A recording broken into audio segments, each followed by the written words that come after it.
दूत गंधर्व होते निद्रित ते उठून यात येत सैरा धावत पर्वती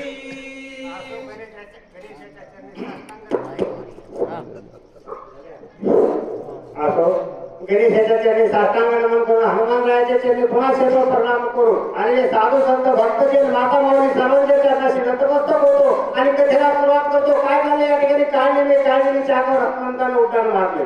हनुमंत एवढ्या जोरात काळनिमीच्या अंगावर पडले की प्रथम असा प्रेमाला भूकंप झाला. दर सगळी हल्ली होती आणि तसं सगळे पर्वत असले दर हल्ले गेले.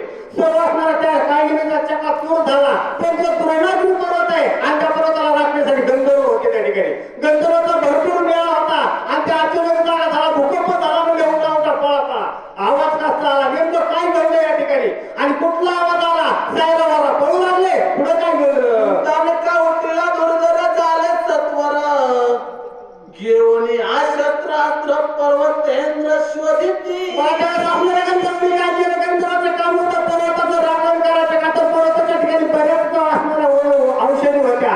औषधी सांभाळायचं काम गंधर्व करत होते आणि नेमका आवाज कसा झाला. काय घडलं प्रत्येकाला आपलं असणारे शस्त्र हातामध्ये घेतलं. कोणी तलवार घेतली असेल, कोणी भावा घेतला असेल, कोणी काठी घेतली असेल. आपापलं शस्त्र हातात घेतला आणि पर्वतावर सायरावायला पळू लागले. आवाज केला कपिकेशरी भवता वेळीला सामग्री वर्ष तात शस्त्रास्त्री निसी माझी चोरी केली करीसी तू माझ्या गंधर्वाला काय दिसले. सायरावायला पळू लागले. इकडे पुढे पळत असताना आजच्या पुढे हनुमंताला दिसलेले. हनुमंत जसे दिसले गंधर्वाने चौकून याडा घातला.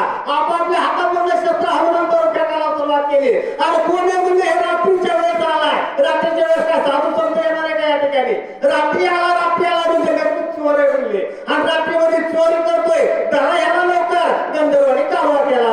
कोण कायचा कोण आहे ती मध्यरात्री कालासी पर्वती सैरा विचारसी ना आज्ञा कोणासी पुसली माझ्या गंधर्वाने विचारला सुरुवात केली. कालवा केला. जसं आपलं असणारं छोटंसं गाव आहे सावंतवाडीच्या ठिकाणी रात्री 12 याच्या नंतर एखादा माणूस यावा आणि त्याने काहीतरी हमला करावा. बरे 5-50 लोक आपले जमते. विचार कर बाबा तू कोण आहेस, कुठाला आहेस, कशाला आला, तुझं इथे येण्याचं रात्रीचं कारण काय आणि तिचा अवस्था असणारी तोळागिरी पर्वताच्या ठिकाणी झाली. सर्व गंधर्व विचारू लागले तू कोण आहेस बाबा, कुठाला आहेस, कशामुळे आला. त्या हनुमंताला विचारू लागले. तू विचारसी गिरीसी करी पर्वताकार शरीर कोण घडीवरी पाडला